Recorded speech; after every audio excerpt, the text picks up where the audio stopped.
things like the fulfillment associated with having children, the journey and our fitness journey, our body is a miracle, legacy starts now, the power of wisdom and discipline, letting go of survival mindset, learning to say no, and saying yes to alignment versus opportunity. No is a complete sentence. Man, I'm going to steal that one. Don't confuse instant gratification with joy. Avoid the trap of comparison. Stay connected to your inner voice. Value progress over perfection. Say yes to purpose. And love, letting others voluntarily evolve. Wow. And then the importance of psychological safety for people over 40 in the workplace, and chase alignment to continue to grow personally and professionally. This whole fulfillment journey, there's no finish line for it. And then to top it all off, the power of the pen metaphor. So again, just so much packed into. Welcome to the Midlife Fulfilled podcast. Are you over 40 and ready to truly thrive? Well, on this podcast, we go deep on ways to thrive across the 5 pillars of midlife: health, fitness, career, relationships, and legacy. I'm Bernie Borges, midlife advocate, life coach, and your host. Subscribe now and get ready to thrive. Welcome to a special episode of the Midlife Fulfilled podcast. This is Bernie Borges, your host. And you know what? This is the first group podcast recording that I've ever done in the history of this podcast. And I have invited a group of fabulous individuals to join me for what I call a panel style conversation. So here's the plan. In a moment, I'm going to set the stage for the conversation, and then I'm going to invite each individual to share their insight in response to a specific question. Now, I've provided everyone a list of questions, and I've asked them to choose one question and then share their response. So the topic is fulfillment. Imagine that. Now, look, after more than 200 episodes that I published, as well as a research report that I published in late 2024, along with the work that I do as a leadership speaker and a consultant on the power of a fulfilled workforce, you know what? It is blatantly obvious to me that the meaning of fulfillment is not widely understood. In fact, maybe you've heard me previously say on the podcast that my BHAG, my big, hairy, audacious goal, is to reach 3 billion people with the message that personal and professional fulfillment is actually a performance strategy. Now, I'm on this journey by reaching leaders at organizations. I'm just not famous enough to reach 3 billion people on my own. I'm on the journey by reaching leaders at organizations. That's how I'm going to reach 3 billion people with this message. But I also want my friends on this group podcast panel to join in on the conversation. I often say that fulfillment is the second most powerful emotion, second only to love. But you know, the thing about love is that it's not a KPI that's measured on a dashboard in business, but fulfillment can be measured both in our personal lives and also in business. Okay, so with this context, let's begin, shall we? I've created the order for my panelists to take the virtual stage. And when I invite you onto the virtual stage, please unmute yourself and then briefly introduce yourself and then share the question that you chose along with your response. And all the other panelists, please feel free to add comments in the chat, which we can all monitor privately while we're doing this. So let's begin with Lydia. Thanks, Bernie. I'm excited to kick things off. I'm Lydia O'Malley. I'm a training and talent development leader, and most recently have worked in the tech software as a service SaaS space. I'm also a boy mom of 2 tiny tots. My youngest just turned 1, and my oldest is a whopping 2.5. So life is beautiful chaos right now. The question that I selected was, at what point in your life did you start thinking differently about fulfillment? This one just really spoke to me. So when I think about this question, it really brings me to life stage and circumstances that really shapes how if I think about like the before times, before pandemic, before marriage, before kids, I would have answered this question just completely differently.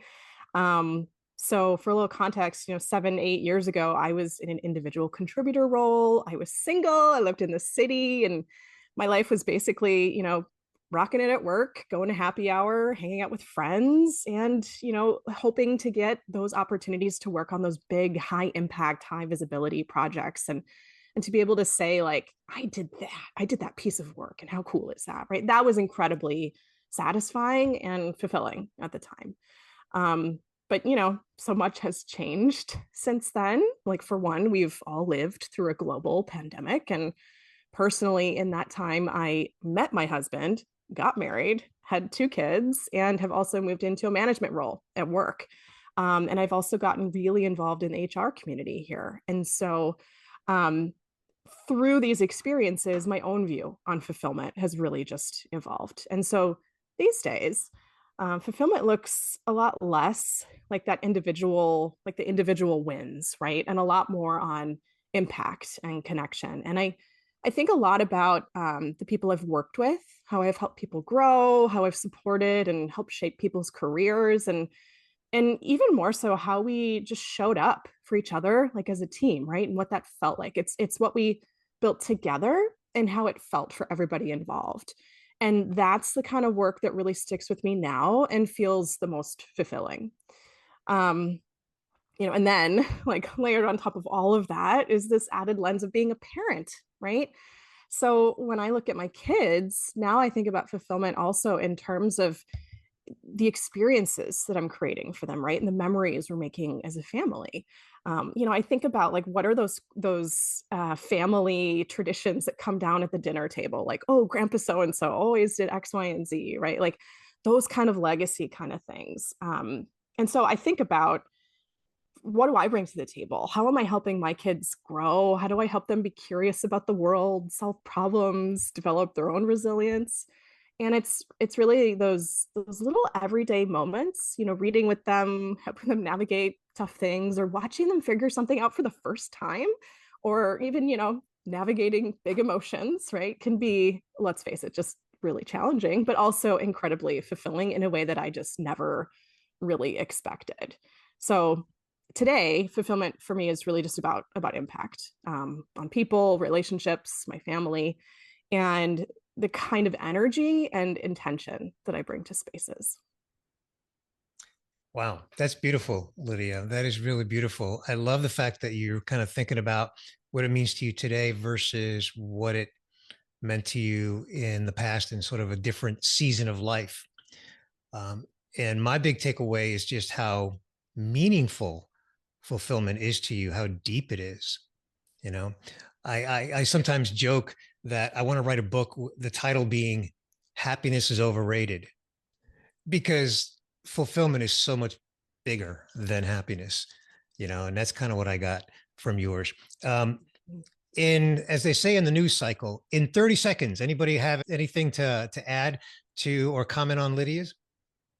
Well, Congratulations on I'm all the sorry. things. Oh no, I'm sorry about that. I was just gonna say congratulations on all the things. I know back-to-back kids like that and making that type of transition. I really liked how you talked about just doing things with more intention. I think that is a huge key into figuring out what does fulfill you, is being more in tune with that intention. So that really stuck out to me. Thanks. Yeah, I appreciate that. I think so. I was at a panel at work. We were talking about being a working parent, and just talking about how, like, as a woman, we talk about like, you can have everything, and the reality is like, no, you can't, and you have to be really strategic and intentional about where you can place your energy and when. And that really also just struck me as well. So thank And the you. question is, do you want everything? Right. John, you were going to say something? Well, I don't have much to add to all that, except that I like how you're setting an example for other people. Thank you. I appreciate that. Thanks, John. Thank you, Lydia. That was fantastic. Okay, so next up is Aimee. Aimee, you're up. All right. Thanks, Bernie. So I'm going to piggyback a little bit. Lydia mentioned legacy. So You want to introduce yourself, Aimee? absolutely. Thank you. Sometimes I forget that part. I'm Aimee Carlson, a holistic health and business coach, owner of SheForce. And the question I chose, how does fulfillment shape the way you think about your legacy? I've been thinking about legacy a lot lately. And when I first met Bernie, we had a conversation about the difference between satisfaction and fulfillment. And that got me thinking as well. So I'm going to work this backwards a little bit and work in some things that have come to mind for me just by working with clients. So the idea of legacy, mainly the people that I work with, which I'm sure all of you kind of fit into this as well, but very heart-centered people, community-minded, big-hearted people who know how to give and like to give. And so when I meet people, they can be at a place where they're feeling, it's not really the word that they use, but the word is what's missing. Like I've been giving, giving, and I feel like I should be satisfied. I feel like I should be fulfilled. And so that has got me thinking about this relationship between legacy and fulfillment, and how, first of all, legacy, some people, and myself included, have had this idea that maybe legacy was for later. And that's part of what I'm shifting now is legacy is now. It's while I'm living and it's how I live. And legacy is also it's not self-centered to think about legacy. So again, from this perspective of being like really heart-centered, thinking that maybe that's a self-centered thing. And I really think that it is a human desire to have some sense of legacy. And how it pertains to fulfillment that I have been working with myself lately, considering this and working with some clients, is legacy from the inside out. So for a lot of us that have been giving, and then hitting a point of, gosh, there's something missing. And why is that? That there hasn't been the inside work. So that is personally what I've been doing myself, to getting to know myself, which is a never-ending job, right? Because I'm always changing, and we all are, and that is perfect. That's how it should be. And so then as we get to know ourselves, then we can understand what fulfillment is to us, and even on a daily basis, what that feels like.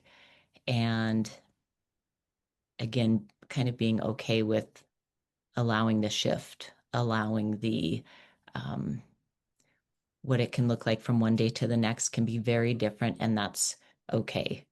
And so that has been it's fun to consider these questions. So thanks for putting those out there, Bernie, and then get together in this way and share the ideas. But I'll just end with this. I used to say, because a lot of what I work with people is around energy, but I used to say my legacy is the energy that I light up in others. But now I add, my legacy is the energy that I allow in myself so that I can light up others. Not someday, but today. Thank you. I have a handheld mic over here that I'm going to pick up and drop. Heather actually put this in the chat. Heather, you're muted. You're welcome to come off mute if you want to comment on what you said in the chat. Yeah. So legacy is now. I'm going to carry that with me, just so you know. So you just poured something into me to consider. But that is really the truth. If we keep kicking legacy down the path, then are we creating one? Very impactful 3 words to reflect on. So thank you for that, Aimee. Thank you. Mm-hmm. I agree. Anybody else? I like what you said about as we get older, we begin to learn what fulfillment really means to us, because I think at a younger age, it means something completely different. I'm going to talk a little bit about that later, but that really resonated with me, what you said. Thank you. I love these thought-provoking questions. I have heard that as well since the podcast is the Midlife Fulfilled podcast. I've had many conversations with people who say something along the lines, I really didn't think too much about legacy until then they mention an age, which is usually over 45 or 50. Right. All right. Terrific. Well, Heather, let's go to you. You're up. All right. Hi, my name is Heather Johll. I am an executive that focuses on transformation. And I'm also a speaker. And I focus in on, honestly, transformation and my most recent, I would call it my most recent wins.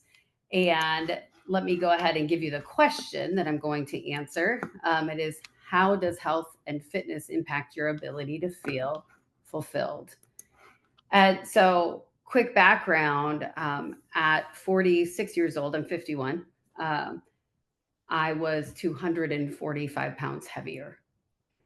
And so I lost the weight. I continually, over these past, 5.5 years, I think it's been. And a lot of folks, the pictures are always what speak to people. And of course, because it's like, whoa, wait a minute. But I will tell you, people ask me continually, well, 1, what did you do? And 2, how does it feel? So I'll start with, how does it feel? It feels great. It feels like energy coursing through me. As a leader, it feels like I have more kind of grit and ability to perform. And sometimes I feel exactly like I did before I lost weight, because some days are heavy. And I always tell people, I still feel like I'm me. I just feel like I'm me on my journey. And so I didn't abandon all the work I did leading up to 46 was in preparation for years 47, 48, and so on, right? And so I'm still kind of the same woman that I was, but learning and becoming the person that I aspire to be. And I do believe that it's hard. And how did I do it? I'm not going to tell you that I didn't sign up for every single program that was available online, because I've tried all the shakes and I've done all the programs and I've counted all the points and all those things. But it was really the work that I did on my mental wellness, my mental health. So bizarre, right? Because weight loss is calories in, calories out. But the question is, why are they going in?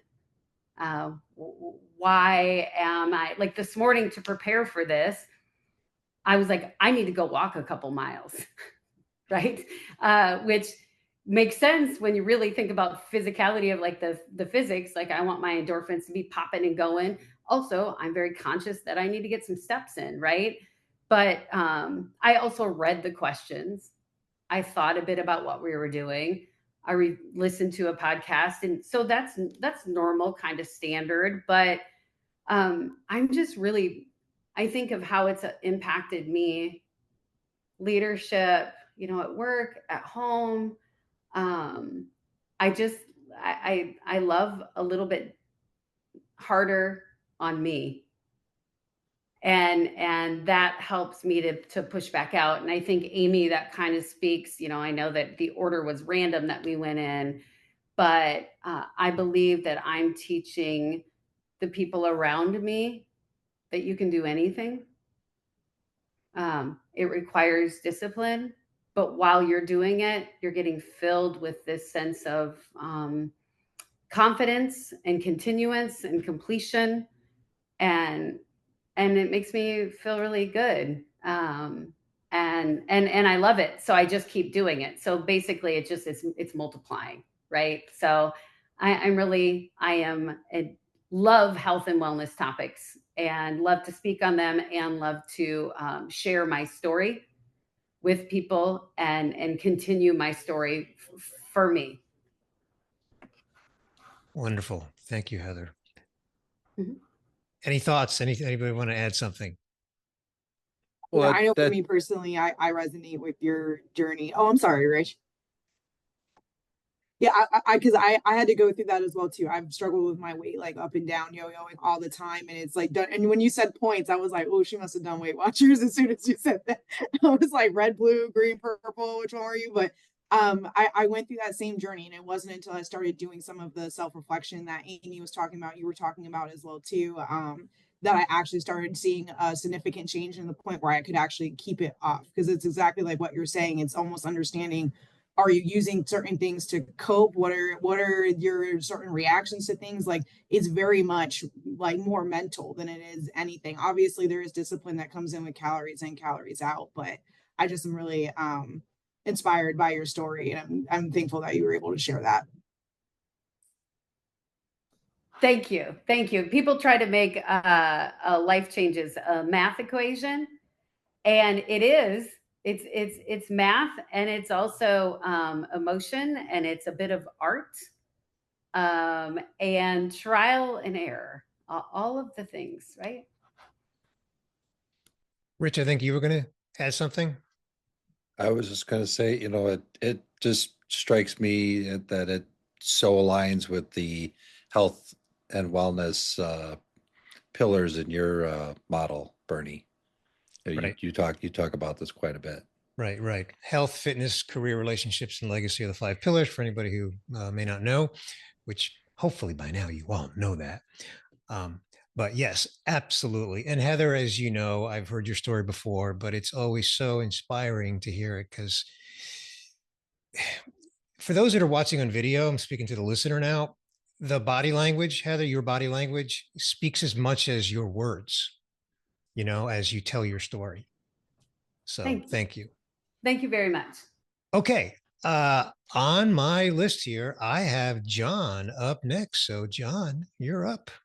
I can't believe I get to follow Heather. That's great, because I want to talk about fitness too. I'll get to that for a second. But Bernie, I'm a little concerned because you said everyone here is fabulous. So I'm wondering if I'm in the right room. So I wanted to talk to you about that, John. We'll go offline. No, I'm kidding. How did I Don't wander forget your in introduction. I guess I'm going to have to remind everybody to do their introduction. Thank you. So what I do is I've done a lot of stuff in software and whatever, and I help tech companies with their go-to-market strategies and execution. So that's what I do now. So I want to talk about the fitness, because I think that what Heather said is a fantastic story, tremendous testimonial. Thank you, Heather. What I believe in fitness so much, and I know you do too, Bernie, and I've participated in it in so many ways over the last 50 years. A lot of weightlifting, a lot of running, black belt martial arts, sports, whatever. And I've tried to keep it going the whole time. The reason is because I think it's just so foundational, and it creates a base for everything else that you're trying to do in life. And it's always something I can go to and say, that's my time. And I was on a treadmill one time at a gym about 10 years ago. And there was a young lady that was running next to me, and she must have said about 6 times, "Come on, Emily, come on." and I had to laugh. I actually had to get off the treadmill because I was like, I can't take you punishing yourself like this. I can't. This is supposed to be joyful. Enjoy this, your body is working. So for a lot of people, it doesn't work. And I've had illnesses too, and I've had issues that I've had to deal with. That's just part of the deal along the way. But the thing about fitness and exercise is that it's energy, and it makes you so capable of doing what you got to go do. you're living the physicality of the world, and you can go do things, you can take action. You're not being held back. You're not being inhibited in any way. It's your body. I saw Mel Robbins, who wrote the book Let Them, and she was speaking to Oprah, and she said, she had read this study where anxiety goes right to your head, and everything goes above your head in regard to anxiety, and you live there. But actually, if you just push the anxiety down and touched your heart, you would feel better and start singing a song and realize that your body is now allowing you to work through the anxiety. And so your body is just a miracle. So take care of it, and it will serve you for a long time. The other thing is it's a mood adjuster. So your stress hormones are always there, and it drives that down. And that's what you need too. Because I really can't get through most days without exercising. I don't like myself when I don't exercise. I'm too agitated about things. Whereas if I exercise, it just drives all that out. And so it's really big to me. And the other thing is just confidence. How you enter a room is important. How you present yourself when you come in, and the physicality of you coming in and people looking at you going, that person takes care of themselves. And that means in their mind, because Bernie, you're talking about body language. When you're doing a speech, 70-80% of what you're communicating is body language. So when you walk into a room and you're carrying that physicality, what you're telling them is, I have discipline. And whatever thought process we're going through here, there will be discipline applied from where I sit. And so it's all those benefits. So it's so foundational. And I think for fulfillment for your life and being an example of those around you and trying to get them to live their best life, I just think for me, there's just nothing more important. Well, John, I agree. Any other thoughts from the other panelists? Yeah, John, I really, obviously I align to you on this, and I love the "Come on, Emily." I'm gonna keep that in the back of my head with some of the self-talk I do occasionally. But I do think that kind of that I show up with a little bit. I wear discipline. Today I'm wearing the word fearless, but I wear discipline when I walk in the room, and I've noticed that shift in me as I adopted a daily regimen that is, I don't even think about it. I just do it. And that I love everything you said. Your body is a miracle. What? Print the t-shirt. Yeah, I agree. I also love this too, kind of from a different angle though. I mean, like talking about how amazing your body is and all these things. And I just, had shared that I'm a mom of 2 young kids, and there's, yes, a lot to discipline. I had kind of like a high risk pregnancy for my first, and I had to be very disciplined about my exercise and my diet, things like this. But what's interesting that I'm really responding to is I've had to learn over the course of becoming a mom to give space for me to give myself grace, right, about my body. There are things going on because of just the miracle of life, right? Like being able to bring another human into the world is amazing.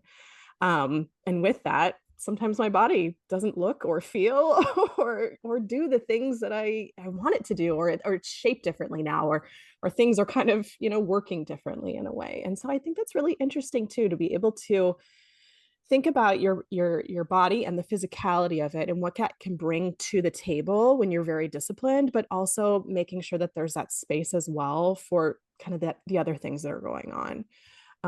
And that both sides of the coin are okay and are fine and are beautiful. And I think that's wisdom. I think that's wisdom. And so I can't comment on having children. I've joked before that if a man had a child, he'd be like, look, I just had a child 3 years ago. I can't go back to work. For real. So I can't comment on that, and congrats for everything. But I think wisdom plays a part in everything. So you have to, whatever you're deciding to do, however you want to be obsessed about something, and I've got obsessed about things before, as you can probably tell, is wisdom has to come into the discussion. You have to say, okay, in the context of the wisdom, what am I doing? Yeah. I love that. So we've got miracle, we've got discipline, we've got wisdom. We've got a lot going on there, John. Awesome. Thank you so much. You bet. All right. Up next is Chelly. Chelly, you're up. Thanks, Bernie. So I'm Shelly Conley. I'm a director of human resources for a cybersecurity awareness organization. I'm also the director of people and culture for a local HR Tampa chapter. I do a lot of mentoring, teaching, public speaking. That's kind of where I get a lot of my fulfillment, is helping people in that way. But I feel like the question that really stuck out to me was what one mindset or one habit that I've adapted in order to achieve greater fulfillment, because that is something that actually I feel like really set off my fulfillment journey once I became more self-aware about it. But I think for me, it was really switching from a survival mindset and trying to unlearn a lot of things, and even realizing I was in a survival mindset, because a lot of the times you can be in a place where you're not necessarily in survival, but because you've been doing it for so long, your brain will still make certain decisions based off of that, not realizing I actually didn't need to do this because I would have been okay. But because you're in that survival mindset, you're like, I'm going to keep doing these things. And you end up like, cutting yourself short, so to speak. I definitely was the person that, Lydia, what you were talking about as well too, where it was like seeking out external things. I feel like I've always been somebody that was really career focused, somebody that would be considered like a high performer as well too, chasing those external validations, whether or not it was through recognition, through my performance reviews, through whatever, through climbing the ladder and stuff like that. And it wasn't until I realized that I wasn't saying no to anything, and it was becoming at the cost of myself. Like,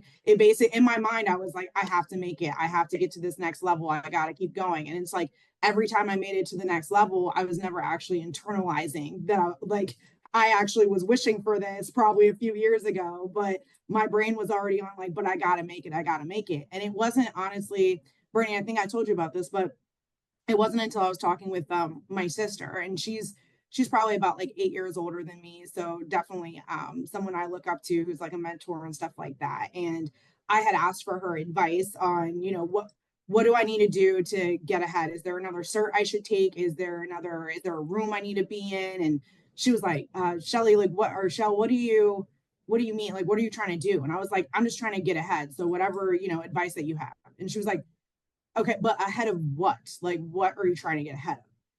And when I tell you I was shook, like that ruined my whole day, my whole week, my whole because she basically just shattered something that I was just trying to get ahead for like 10 plus years. And in that one conversation, she made me realize I had no idea what it even was I was trying to get ahead of.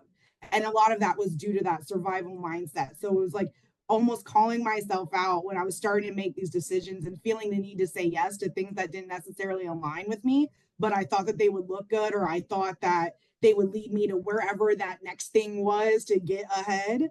And so I think making that shift, and like the habit that I would say that I worked on, is setting boundaries. And saying no is probably, it's not as tough as it was when I first started, because it was I would have to hype myself up even in emails. Like, I'd be like, no, thank you. And it'd be like, people asking me to public speak, like opportunities I normally would have taken, but it was, like I said, it was becoming at the cost of myself. So it was a lot of what Aimee was talking, Heather was talking, John was talking about, a lot of self-reflection, self-work, a lot of unlearning, relearning, to switch out of that mindset to do things that are more aligned with me, and saying yes to alignment versus just opportunity.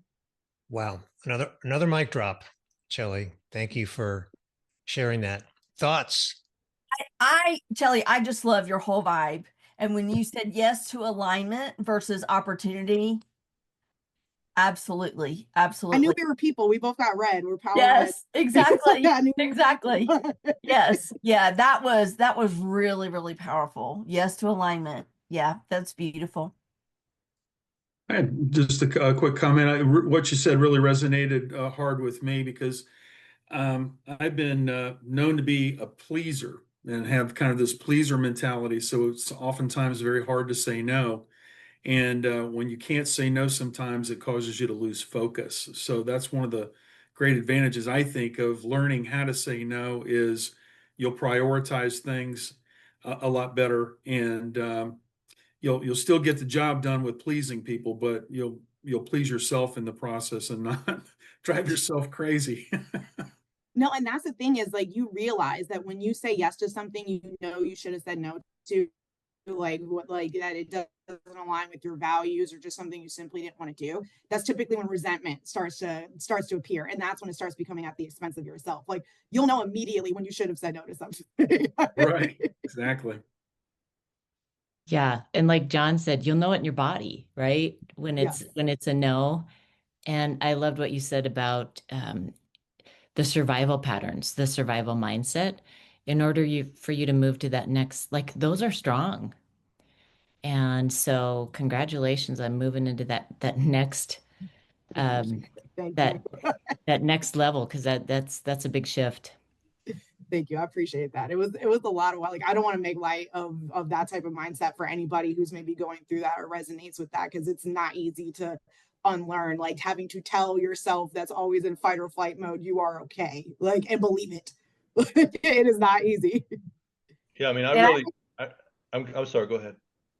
Oh, I would say too that it's great that you identified someone that knows you, and maybe it's a sister, maybe it's a friend, maybe it's but that you could talk to, that could have that aha moment, and honor it. Because sometimes we have to, otherwise you're finding stuff out on your own through consequence versus conversation. Ooh, that's a mic drop. Yeah, through consequence, for sure. Yeah, I appreciate what you're saying, because, I was not raised wealthy, and in my mind, I had to fight for everything. That was the identification I had constructed in my head. And at some point, probably thankfully that I met my wife, I started to change and we had kids. And then I said, okay, you don't matter anymore. And then that changed me from the inside. And then I got away from, okay, you got to fight for everything, to you have to look at the big picture all the time. And then that started to change me over time. And I mean, I'll still put up a fight, don't get me wrong. Right. But yeah, it's still there, but I don't feed that. Yeah. But I know what it's like to feel that I need to survive. And it can be difficult to get over that hump. So good for you. Thank you, Chelly. Thank you so much. All right. Up next, from a boardroom in some skyscraper somewhere, Eldridge, you're up next. Great. Thanks, Bernie, and to your audience out there, thank you very much for the opportunity. My name is Eldridge Bravo, and I'm the Vice President of Sales for a PEO called Engage, and I've been in the HR sphere for the majority of my life. It's a great place to be, and I enjoy it very much. But the question that really resonated hardest with me was, if I could give a younger version of myself one piece of advice about fulfillment, what would it be? And I think what I'd like to do is just kind of back up for a second. Let me begin by describing what fulfillment means to me now, because as we've already talked about a little bit, how I feel about it now is different from how I felt about it way back when, or then when I was a younger person. So to me, true fulfillment is a deep sense of satisfaction and really contentment that arises when you've aligned your actions, goals, and lifestyle with your core beliefs, values, and purpose. So it's not always just about achieving success or reaching milestones or goals. It's about feeling that your life has meaning, true meaning, and that you're living in harmony with what really matters most to you. So that small piece of advice that I would give myself is never confuse instant gratification with fulfillment or joy. Those things are different, they're mutually exclusive.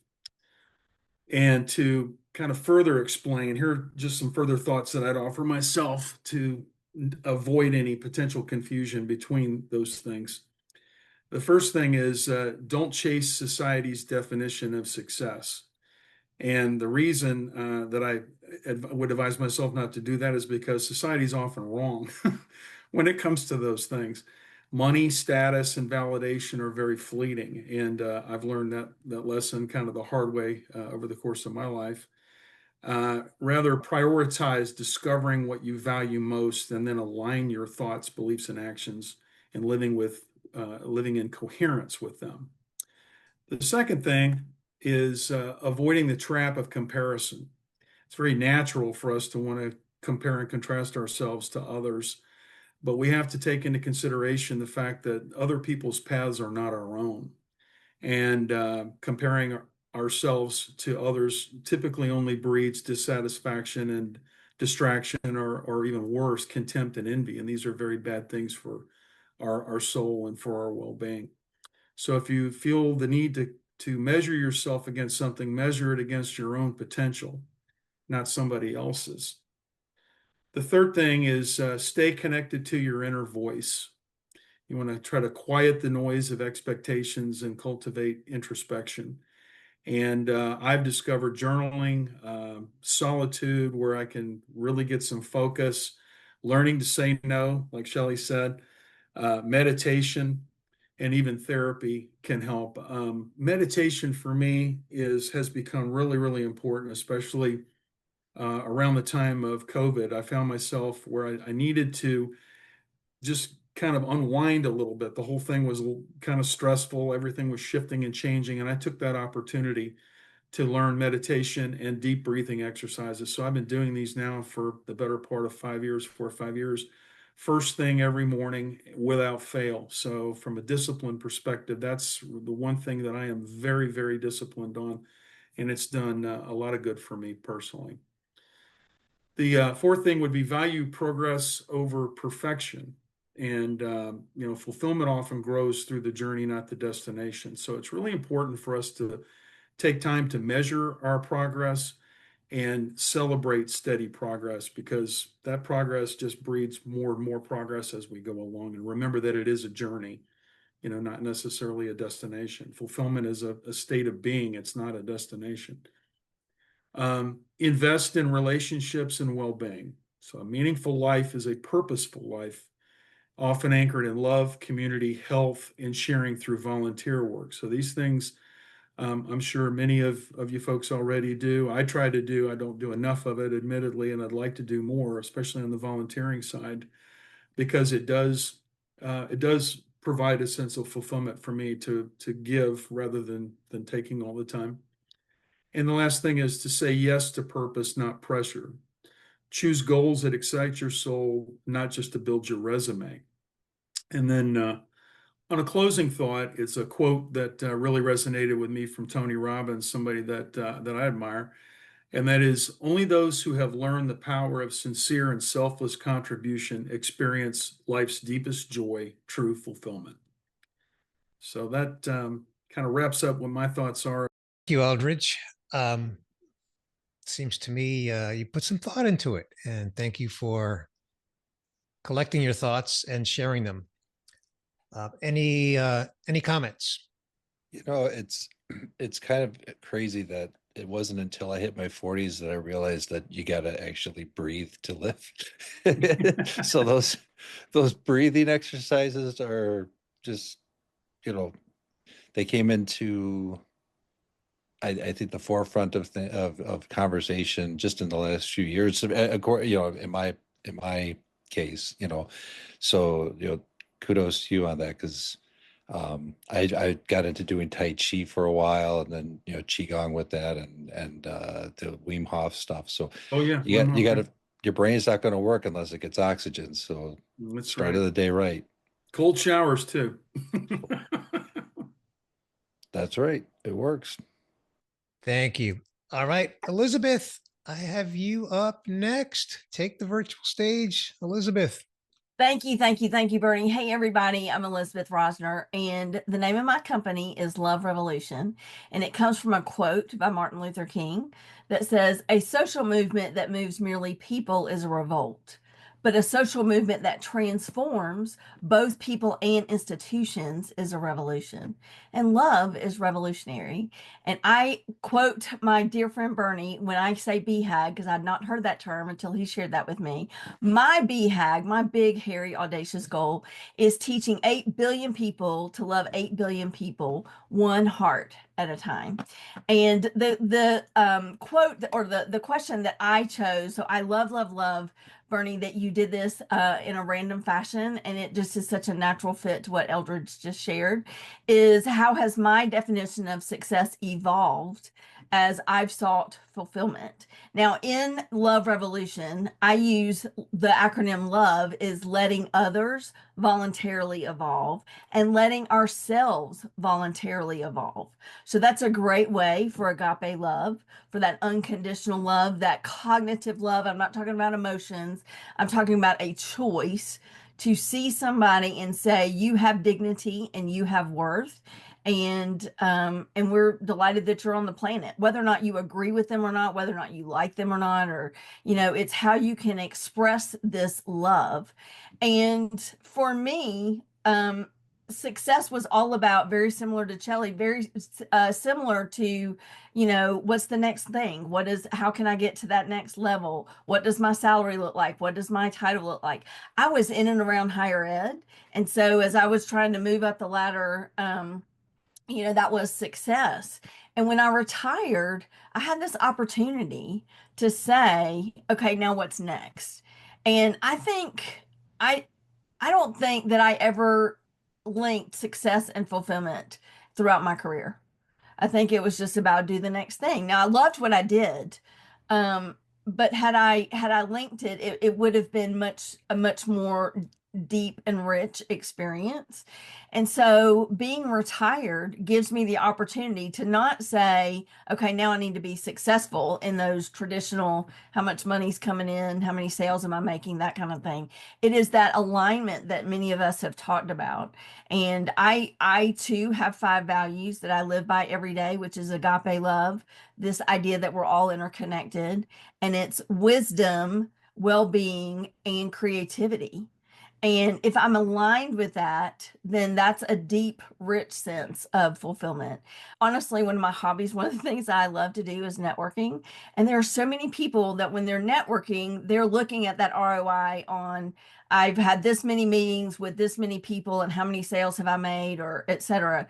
I am honored, honestly, that all of that ROI is about fulfillment. It's about how have I had the opportunity to share this BHAG to say, how can we get more love around the world? How can we look at people and say, the violence isn't working, the division isn't working, the polarization is really, really harmful. And how can we come together in this point of interconnection? And just being with this amazing community is such a delight and joy. So thank you, Bernie, for having me. And thank you for really this collaboration. It's just such a powerful way to think about fulfillment. Thank you, Elizabeth. And thank you for sharing your BHAG, reaching 8 billion people. That's 5 billion more than me. So I'm impressed. Thoughts, comments? Man, there was so much in there, and I feel like I related a lot with like what your story was. Like you said something, and I feel like words are so powerful. So the fact that you're able to put name to those and have that acronym for love really like blew my mind. And also as well too, just talking about how you never linked fulfillment to success. Like I feel like I never like heard it talked about in that way. And so as soon as you said that, I was like, man, I didn't either. Like I viewed it as what Eldridge was saying about how like, we look at success in the sense of, okay, man, let me make sure I get a house, car, title, job, like salary, all those type of things. And it's like, all those things show is that you have the ability to secure yourself, that you have security. Like no one ever asks, are you happy? And I think that's where the fulfillment has to be linked in with it as well too. And so I really resonated with that. I feel like aha moment you gave me where I was like, I never connected the two either. Oh. And I would say too, that creativity, it's interesting because I think once, like when I started going down kind of this path and I had to address my mental wellness and things that allowed me to hug myself. And we were talking about like creativity. And I thought, I don't know. I just do whatever I'm supposed to do in line with the processes that are already, and I make them better, but I don't make anything from scratch. So, it started being a whole movement that there were coloring books for adults, right? So I went and bought one and some colored pencils. And then I was like, well, I wonder which colors I should use together. And I thought, what if I just colored? Right. And so I recognized in that moment that I wasn't creating for me. Mm-hmm. And now I do all kinds of, like, they're making lamps over downtown. Maybe I'll sign up for that, or what have you. I'm not particularly good at any of it, but I enjoy it. Right. And so I think that we chase many things that have this value that has a tag attached to it. Yes. And we forgot about the creative side, and it has to be nurtured. Yes. And so I love that that's one of the values that you discussed. And I think that the more time we spend there, the better we show up for the things that do have tags on them that we do need to go after too, as well, just to be functioning humans. Yeah. To me, Heather, what you just said about the lamp workshop, that is exactly the answer to this question about the definition of success versus fulfillment. Because what you said is, I'm not good at it, but I enjoy it. So success is I'm good at it. Fulfillment is I enjoy it. And that's such a perfect example of that. That's a great example. I discovered, y'all were talking about things you discovered in the pandemic. It was the creativity piece that I discovered in the pandemic. And I read every day. I listen to a lot of podcasts. Bernie's podcast is now one of my top favorites that I don't miss an episode. However, for me, creativity needs to be something that comes from within out for me, for it to be a true outlet. So rather than having arts or something come in, it needs to come out. And I think it was you, Eldridge, talking about your meditation and breathing practice. That was what I discovered during the pandemic, is that I needed to draw or do watercolors or something. You want to talk about something that I am not good at, but I absolutely love. It's that. And there's joy and delight in that. Well, one thing that I liked about what you said was the connectedness part. I feel like there's so much confusion in the human race, because what they don't understand is we are all connected. And I think what is sad to me, I've read so many books on these topics, and what's sad to me is that it's like living with the light off. It's like when you think there's division, when you think that it's us and them, you're basically not allowing yourself to live in a lit room that has been given to you. Yeah. And so, when I see God, and I do see God, it's usually in the eyes of the people that I meet. Mm-hmm. And I can feel the creation, I can feel the awareness that's there. Mm-hmm. And I'm like, okay, well, this is my church. This is a good person.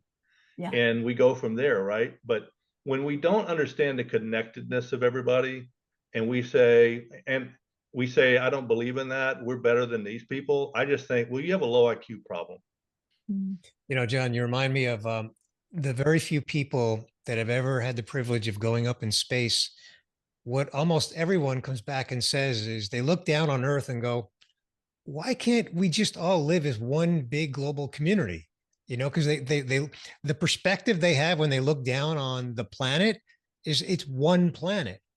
And we are down here living as, 150 different countries and cultures and disciplines and opinions and so on. But anyway, good stuff. We could easily keep all of this going. So I'm going to keep us moving. And I've got next up on the panel is Rich. Rich, you're up. Hey, everyone. I'm Rich Cruz. I'm an organizational development consultant in the Chicagoland area. My company is Harmonious Workplaces.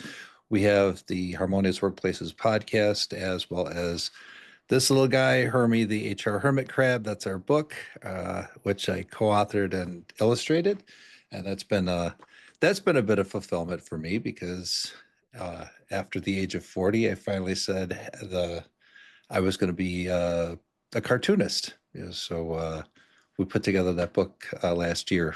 So the question that I wanted to address, there were two, and I'm only going to do the one. But yeah, at first it was like, how do you find personal fulfillment outside of work and to be more effective at work?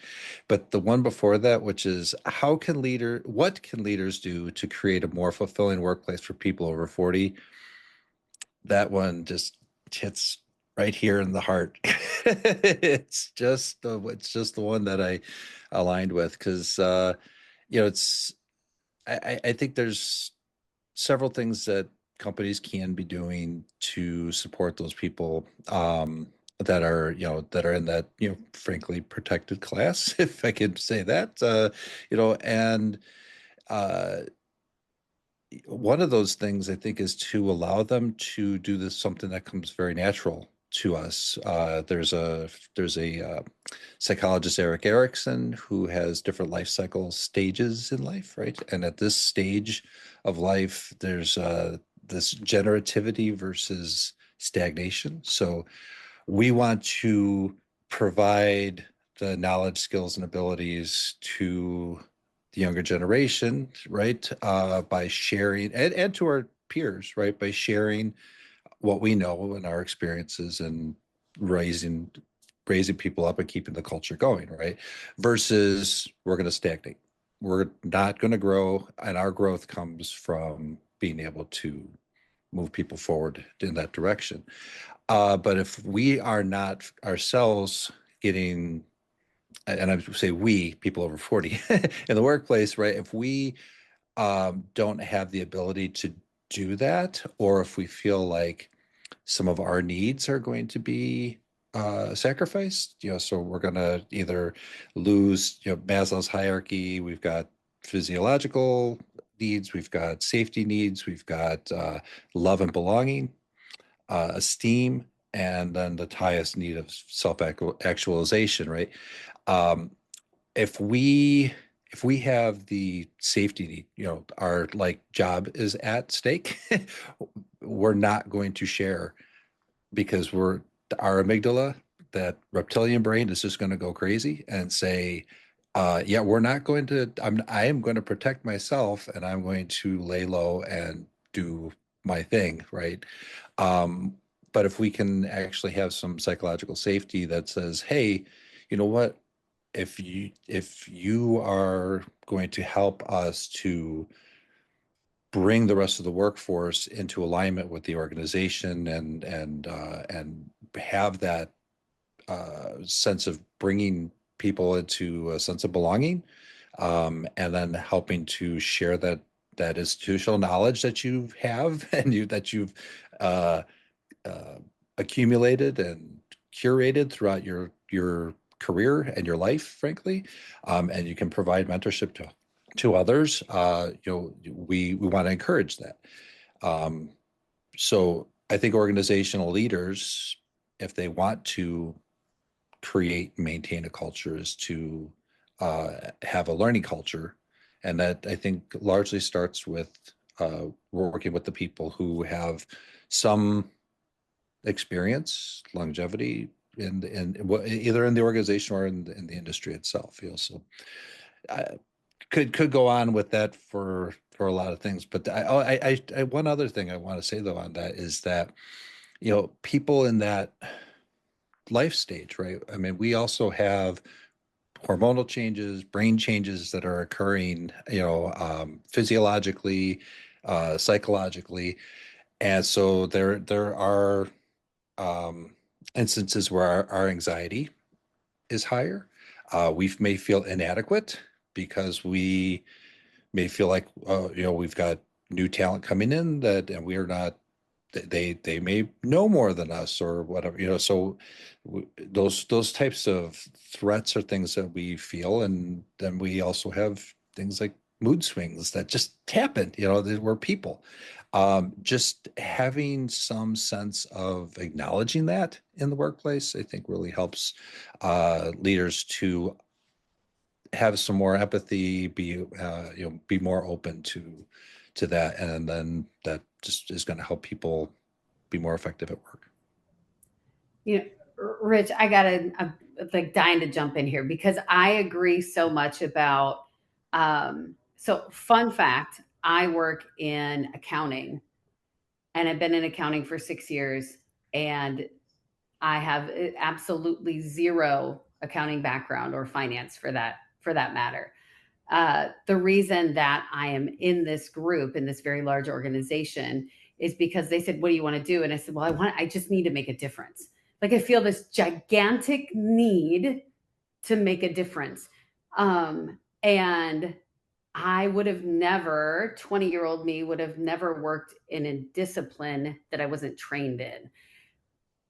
But late 40s, early 50s me says, wait a minute, I get to go and bring value and introduce things and be in front of people and develop wellness zones and all this, create this work that didn't exist, and give back. And I guess I've never looked at it as that's the new, I guess I just was doing it kind of, you know, how you're doing something, you don't realize that you transitioned into a different space in your life. Mhm. But I literally now can't do work that doesn't feel valuable to others. If I'm doing that work, I'm doing it to get it done, versus doing it to expand it and continue it. So I love what you just said, and I think organizations miss that. And when you look at the population and where people are in their careers, if you can, as a leader or even a senior executive, think a little bit differently, then the whole person can be addressed at work. And that's so important. So I love what you just said, and grateful that you said it. Well, thank you. Thank you. Mhm. I liked that too. And, you know, I was just thinking about one of the kind of most fulfilling or, you know, like best workplace teams or environments that I've been in. We did like a red, yellow, green status, like a weekly sort of, how are you feeling this week? How are you showing up to work? And it was, you know, it's one thing to ask people to be vulnerable about where they are, but it's another to see that, hear that, and then honor it, right? So I've been on teams where you have to, you know, not have to, but you're invited, right, to say, oh, I'm green. And you don't have to say why. You can say, I'm red today. And you don't have to say why. And the team is respectful. They flex. They kind of say, well, maybe I'll check in with you tomorrow. Maybe we can talk about this thing later in the week. You know what I mean? It allows you to meet somebody where they're at, to have just like a better experience or a better collaboration or better input, what have you. On the flip side, I've also been on teams that follow that structure. But if you say, I'm yellow, it's like, oh, no one else is saying they're yellow, you know, stuff like that. Mm-hmm. And so it's not just having those indicators and those like systems set up, but it really is that team environment and that way that you as a leader or a peer or a colleague show up for one another and honor that space and honor that vulnerability as well, which I think makes so much more like richer kind of relationships with people and just richer experiences. So I really, and your name is Rich, so I really liked what you were saying. Well, there's certainly a social aspect, you know, that we need in order to. I mean, that's where the cultural norms stem from, right? Is our formal learning, our training, and that type of thing. But the informal learning, the interactions that we have with the other people, that begets our normative behaviors, and that's what creates culture, you know, within the organization. So yeah, very good. Great. Thank you for that. That was another great discussion. And we are now at the last panelist. And Sarah, before I bring you up to the stage, I just want to thank you for your willingness to go last. Not that there was any choice in the matter or there was any rhyme or reason to it, but for that, we're going to give you an hour. You have 1 hour to present your story. Okay, I'm kidding a little bit, but take as much time as you need, Sarah. Thank you so much for joining us. You're on stage. Hello, I'm Sarah Hatfield. Well, no, I have no problem going last because I usually go quick and I'll keep it short. So I've changed my question like 3 times now since we've been on the call. So it kept giving me an opportunity to change it. So again, I'm Sarah Hatfield. I'm based in Chicago. I work in the people operations space. So both from talent strategies to people and cultures, development of teams. So all of this really resonates. So the question I'm going to do now, because I'm last, I think ties in everybody's conversations today, which is what are you still striving for? Words that stood out to me when I wrote this earlier this week is alignment. I think it continues to change. I don't think there's one answer for fulfillment. I don't think there's one answer for me. I don't think there's one answer for anyone else. I think for me individually, it's about making a meaningful impact. For me, in the roles I've had in my life, it's making continually fostering authentic relationships. And then continuing to grow both personally and professionally. And what that means for me is staying curious, trying new things. I think Heather talked about doing lamps. Other people, sometimes that fulfillment comes in ways you don't think about. So continuously learning, being curious. I think the other thing that really stands out to me about fulfillment from my younger self to now is there isn't a finish line. So, there isn't a destination. It's going to continue to evolve. It's a process. I think it's staying present, being intentional, and learning to be at peace with the process and over perfection. And I have to tell you, the perfection part is super hard, because I think sometimes we want to do something and do it right and do it well, to our best ability, but it isn't necessarily going to be perfect. And so I think that's a key. And I think the other piece fulfillment for me is continuing to listen to both our mind and body, but not let our mind be a critic. Your last comment, not let our mind be what? A critic. Because I think we're our own worst critics in many cases. Okay. Finding peace in the process. I feel like that really puts you right here. Because I feel like for me, a part of my core values has always been logic. And so I'm always somebody that thinks 80 steps ahead, and it's definitely served me. It's something that's protected me. It's something that's kept me out of stuff, but it prevented me from doing a lot of things as well too. Because my mindset was very much if 1 + 1 doesn't equal 2, I'm not going. It doesn't make logical sense. And so having to kind of shift that and understand that, things will come to you when you're in alignment, and you have to find peace in that process is probably one of the most scariest things that I've ever done. You get all the feelings in your body, but you have to trust yourself and find peace in the fact that that if you're doing stuff in alignment, it's going to be for you. But when you said that, I was like, oh, that's scary. That's been one of the most scariest things I've done. And I think too, Shelley, talking about the process. So one, recognizing that it is a process, but also that you hold the pen. And what I've become really aware of, and I don't use a pen for anything at my desk, but I have one right here, that I hold my pen. And whenever I give my pen to someone else, that's when I lose some of the authenticity of me. But it's easy to give the pen away. It's so easy to hand it over. And so knowing that I'm writing my story, that it's mine, and yes, I seek feedback, I seek excellence, but I also am okay with scribbling out things, but maybe that's not for someone else to do, right? So I love your words and what was just said. And I think we do need to keep in mind the pen. So. Oh, Heather, you opened up a whole discussion on the use of artificial intelligence, outsourcing your brain, handing the pen over to, something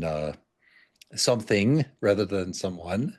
That's so, right. Yeah. I think this is a really fascinating topic as well, particularly when we talk about progress over perfection, and in this context of the process, and even just in my experience as a leader or a people manager type of a role, it's when we talk about perfection and alignment, it's really this space and this balance of, this is the direction we're going, and I've got something in my mind, but having the humility to be that might not be 100% the way it has to be, and I want someone else's input, or I want someone else's take, and to be able to to not only bring that in and weave it through and have that space, but to be able to say hey, person on my team, this is a really stretch assignment for you. You've never done anything like this, but I want you to be able to learn how to do this, and it's going to be awesome. We're going to do it together. It's going to be great. And to allow them that space to sort of play around and say, oh, I'm going to take this angle, or I'm going to try this, for me, is such a really awesome experience to be able to hold that space and have that kind of an opportunity for someone. And then remember that my role is not to say, well, this was what was in my brain, and so because of that, it's wrong and whatever, but to say, wow, I didn't even think about it in that way. Could I be wrong? Could this actually be the right? There's a level of humility there as well. And it's always thinking about, what is this in service of? What is this aligned to? And I think so many times we forget about that as well. When we do talk about progress over perfection, it's like, whose measurement of perfection, whose definition of what perfect is, right? And being able to say, are we headed in the right direction? Does this serve what we need to do? And is there space for creativity? Maybe that's actually the right way. And what I had thought might not actually be right. And so, Heather, when you're talking about like holding the pen, I love that, of being able to like own your narrative, but also this metaphor of handing it to someone else as well and saying, help me along this way of being of progress, right? Of making my journey and making you a part of that journey as well. So I loved that. Sarah, one of the things that that you talked about, in terms of curiosity, and it's exactly a little bit what Lydia is saying too, is I read, I think it was last week or this week, it was whatever thing you're seeking, if you knew that it was only 25 failures away, how quickly would you get to those 25 failures?